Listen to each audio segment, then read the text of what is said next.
I don't think we're going to necessarily ask for a declaration of war. I think we're just going to kill people that are bringing drugs into our country. More than 5,200 arrests and over $340 million in fentanyl, methamphetamine, cash, and weapons were recovered from American neighborhoods in what officials described as the largest internal security breach ever uncovered on U.S. soil.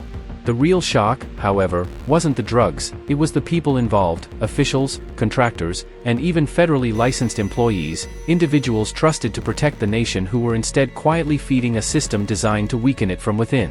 If that makes you uneasy, it should, because this is far from the whole story. At 4:12 a.m., the streets of Minneapolis sat frozen under winter frost, silent and unlit, while inside a federal command room the atmosphere was tense.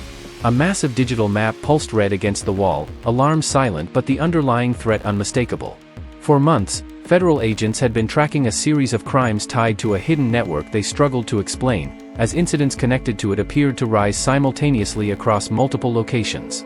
Reports flooded in from hospitals, police stations, and social service offices, gradually forming a pattern that was too consistent to dismiss. The figures were alarming. Drug-related arrests had reportedly risen by 318%, violent assaults by 267%, and human trafficking and exploitation cases by 192%. Financial losses were even more staggering. Authorities confirmed more than $1.3 billion in welfare fraud, while whistleblowers cautioned that the true damage over the past decade could approach $9 billion. Investigators claimed the pattern followed a familiar route: individuals entering the United States with forged documents, obtaining benefits with little resistance, and funneling money overseas. Intelligence assessments alleged that some funds ultimately reached Al-Shabaab, an Al-Qaeda-linked group in Somalia. Officials described it not as isolated fraud, but as a pipeline, one that also moved drugs and weapons back into the country. Synthetic fentanyl and methamphetamine, allegedly manufactured in Asia, were broken into smaller shipments and moved through Mexico before appearing in U.S. cities, often followed by violence. After a late-night ambush left an officer critically injured, investigators traced every suspect to the same network. Data analysis pointed toward a single figure, a well-known community official whose role, if the allegations were true, suggested the threat was far from over.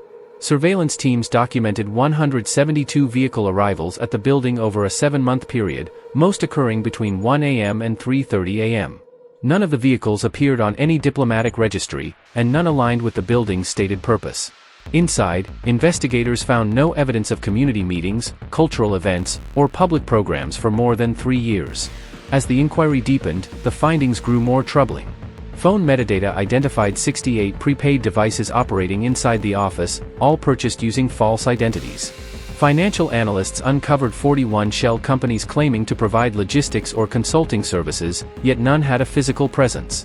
Their bank records revealed a different reality: more than $2.1 million moved out each week, often withdrawn in small amounts and routed through Kenya, Turkey, and several Gulf states.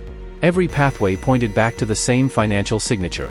Documents recovered from a nearby storage unit intensified concerns: boxes of shredded welfare applications and a ledger listing 3,984 benefit accounts tied to just 77 residential addresses. Some individuals using fabricated identities collected tens of thousands in benefits while working at an illegal nightclub linked to trafficking. Violence followed wherever the network appeared, with dozens of assaults across multiple counties. Federal analysts concluded this was not a routine immigration issue, but a coordinated infiltration concealed within existing systems and expanding at an alarming pace. The tension that had been building for weeks finally broke at 4:07 a.m., when the command room shifted from uneasy silence to controlled urgency. The digital map that had glowed red overnight now pulsed brighter, marking targets spread across Minneapolis. A single encrypted message appeared on the central screen: brief, unmistakable, all units execute. Within seconds, coordination replaced waiting. In under half a minute, more than 1,000 federal agents, state officers, and tactical personnel were mobilized. Armored vehicles rolled out from staging areas along Interstate 94, engines low and steady, while helicopters lifted from rooftop pads and cut through the frozen darkness above the city. The scope of the operation was immense. 16 high-risk locations were cleared for entry, including warehouses, apartments, storage units, and offices linked to Amina Khalif's network.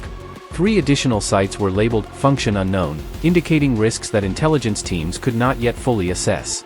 Analysts fed real-time updates to units in the field. Facial recognition flagged 27 individuals with documented violent histories inside target zones, while thermal imaging showed activity in 11 buildings believed to be inactive. Every data stream suggested the same conclusion: the network was active and preparing to move. At 4:19 a.m., surveillance confirmed movement at Khalif's primary building. A figure exited through a rear door carrying what appeared to be a hard case storage device. Teams adjusted positions as the final countdown began. Moments later, the quiet streets were shattered. At 4:27 a.m., a controlled breach opened a rental duplex on the city's west side. Agents entered quickly, securing 4 suspects and preventing the destruction of counterfeit documents. Cash, forged identification, and records tied to fraudulent benefits were recovered. Elsewhere, teams advanced on a warehouse posing as an appliance distributor. Though it appeared dormant, heat signatures revealed machinery operating overnight. Inside, agents uncovered large quantities of synthetic narcotics, industrial pill presses, and detailed shipping maps spanning multiple states.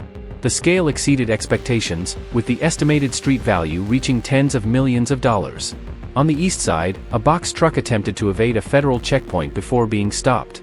Inside were unregistered firearms, tactical gear, and encrypted radios. Near the river, armed lookouts briefly resisted before surrendering under drone illumination. Finally, agents surrounded Khalif's administrative office. Evidence was already being destroyed when teams breached. Inside, investigators found encrypted laptops, burned documents, and concealed storage devices. Khalif was intercepted while attempting to remove data from a wall safe, bringing the central target of the operation into custody as the coordinated takedown reached its conclusion. When the wall safe was opened minutes later, investigators uncovered 14 encrypted drives, 3 satellite communication hubs, and detailed transfer logs tied to 3,912 fraudulent benefit accounts, complete with routing notes pointing toward East Africa. By 5:21 a.m., the coordinated raid sequence had concluded, swift, precise, and overwhelming. For the first time, analysts could clearly see the structure of the network. It had not simply exploited existing systems, it had quietly built a parallel framework within them, layer by layer, over more than a decade. As dawn broke and the city returned to calm, the true significance of the operation emerged during evidence review at Amina's office. What investigators uncovered was not a conventional criminal ring, but a sophisticated system operating beneath Minnesota's surface for years. Digital forensic teams identified 3 of the encrypted drives as financial command centers. Once accessed, they revealed 41 shell companies across 7 states, moving more than $2.8 billion over 11 years, much of it tied to no legitimate business activity.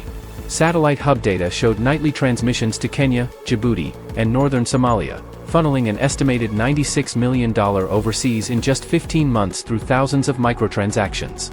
A ledger labeled outbound linked thousands of fraudulent accounts to just over 100 physical addresses, some abandoned or unlikely locations. In total, investigators estimated that roughly $740 million in public assistance had been siphoned off in 5 years, alongside a sharp rise in related public health emergencies. Nearly all of the emerging evidence tied back to narcotics moving through Amina's distribution routes. Police dispatch logs documented 71 violent incidents linked to the same group over the previous year, including assaults, extortion attempts, and multiple disappearances. Even child safety and social service agencies had unknowingly crossed paths with the network, approving benefits for fabricated identities that passed undetected through routine checks. Then investigators uncovered a discovery that silenced the command center entirely. Amina had maintained a detailed retention list, cataloging individuals categorized as useful, replaceable, or expendable. Each name was paired with numerical codes indicating payments received, debts owed, or perceived risk. The list contained more than 1,600 entries, including several public employees who had unknowingly approved fraudulent documents. This was not accidental exposure. It was infiltration by deliberate design. Communities across Minnesota had felt the effects long before anyone understood the cause. Neighborhoods where businesses closed early, streets where ambulances appeared weekly, seniors afraid to leave their homes after dark, and families who lost faith in systems meant to protect them. As analysts assembled the final pieces, a new map appeared on the wall, far more complex and alarming than before. The lines did not point to a single building or city. They extended across state lines, national borders, and continents. For the first time, agents grasped the full scope. This was not a local operation. It was an infrastructure, constructed quietly and patiently to expand beyond those tasked with stopping it. By late afternoon, analysts compiled the remaining data recovered from offices, warehouses, and safe houses across Minneapolis. What emerged exceeded regional or statewide concern and prompted immediate federal intervention. At 4:40 p.m., the White House Situation Room convened an emergency session. Homeland Security, Treasury, the FBI, and Cyber Command reviewed figures that were staggering. $2.8 billion moved through shell corporations over 11 years, $740 million siphoned from public assistance in 5 years, $96 million routed overseas in 15 months, and 3,912 fraudulent benefit accounts tied directly to Amina. Communications analysis revealed something more troubling. The connections converged on Minnesota. It had served as the nerve center for an operation spanning 17 states. Patterns once thought random were now unmistakably coordinated. As one senior official stated plainly, this represented the most sophisticated domestic infiltration uncovered in decades. Investigators concluded they were confronting a foreign-backed financial engine that had quietly embedded itself into the bloodstream of American institutions, schools, clinics, county offices, public benefit systems, and even small-town banks. And the damage was still unfolding.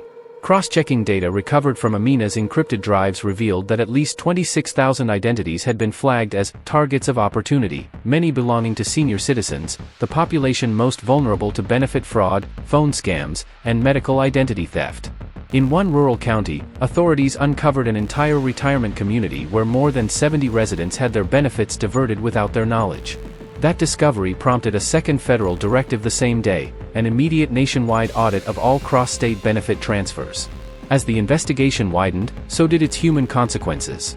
Police departments in 3 states reported that previously unsolved assaults now matched individuals connected to the network. Overdose deaths in small Midwestern towns showed chemical signatures identical to narcotics seized during the morning raids. Even a foster care agency believed to be secure had unknowingly approved payments to 6 fabricated identities traced back to a single Minneapolis address. Inside the command center that evening, investigators felt the same realization settle in. This was not infiltration of a building, a neighborhood, or even a city. It was infiltration of trust, the belief that public assistance reaches real families, that identification systems are legitimate, and that protections for the vulnerable cannot be quietly exploited. By 9 p.m., a final map stretched across 3 walls, layered with arrows, names, timestamps, financial transfers, and communication links. It resembled less an investigation and more a battle plan crafted over years. At its center, circled in red, was the same name, Amina Khalif. Agents understood with certainty that what they dismantled at sunrise was not the network itself, but its disguise. The larger fight was only beginning. By the time the sun fully rose over Minneapolis, headlines were already spreading nationwide. Reports described a decade-long infiltration, millions siphoned away, weapons routed through residential neighborhoods, and drugs distributed using federal identities. At the center stood a woman the system had praised, funded, and trusted. For the agents who spent the night dismantling the operation, the outrage was deeply personal. For Washington, it was political. For the public, it felt like betrayal.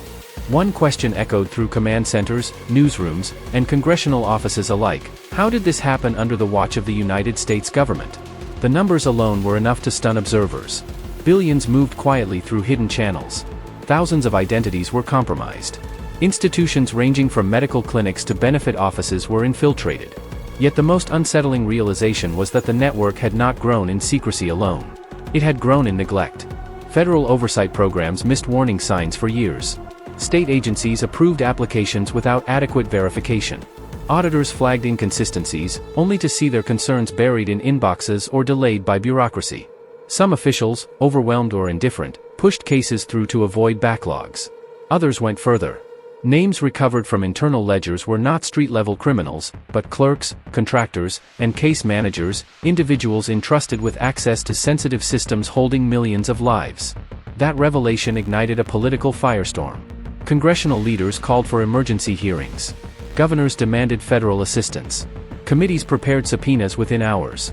Behind closed doors, advisors warned the administration this was more than a criminal case, it was a referendum on the government's ability to protect its own systems. If a foreign-backed network could drain public assistance for years, embed itself across 17 states, and avoid detection, what did that mean for national security? Political divisions quickly hardened. Some blamed federal agencies, others pointed to state oversight failures, outdated technology, and weak cross-state coordination. Beneath the partisan arguments, one truth remained unavoidable: every layer of government had failed. That failure carried real consequences: families deprived of support, seniors targeted through stolen identities, children placed at risk, and neighborhoods destabilized by narcotics. Perhaps the deepest damage was psychological. Trust in institutions depends on vigilance, and this case revealed how patience, access, and exploitation could hollow that trust from the inside out. For many watching from home, especially older Americans who rely most heavily on public benefit systems, the sense of betrayal felt impossible to ignore. As more details emerged, public anger intensified. Call-in shows filled with frustrated voices, local officials faced mounting pressure to resign, and advocacy groups demanded sweeping, nationwide audits. For once, partisan divisions narrowed. The outrage crossed political lines, because this was no longer about ideology. It was about vulnerability, about trust, and about the unsettling realization that systems designed to protect the most fragile could be exploited by those who understood their weaknesses. As night fell again over Minneapolis, the central question evolved. It was no longer just, how did this happen, but, how do we ensure it never happens again? When final reports were filed and the last evidence sealed, the city appeared unchanged. The river flowed, traffic lights cycled, families prepared dinner, and children watched television. To most Americans, life continued as normal. But inside the command center, investigators understood that something fundamental had shifted. The city they thought they knew no longer existed in the same way. They now saw that behind every statistic lay a breach, behind every breach a system, and behind that system a person who had spent years studying how easily trust could be manipulated. The troubling question was not how the network was built, that answer was now clear, but why it went unnoticed for so long. Early warning signs had seemed insignificant: a minor overpayment, a questionable transfer just below a reporting threshold, a clerical error dismissed as routine. Each one was small on its own, yet together they formed a pattern. The consequences extended far beyond financial loss. They appeared in neighborhoods where safety felt uncertain, in seniors whose identities were exploited, in communities overwhelmed by addiction, and in the quiet erosion of public trust. Investigators recognized a sobering truth: threats do not always announce themselves loudly. Sometimes they arrive quietly, wrapped in paperwork, digital records, and familiar faces. What was exposed at dawn removed only one layer. The real challenge, vigilance, accountability, and reform, was just beginning.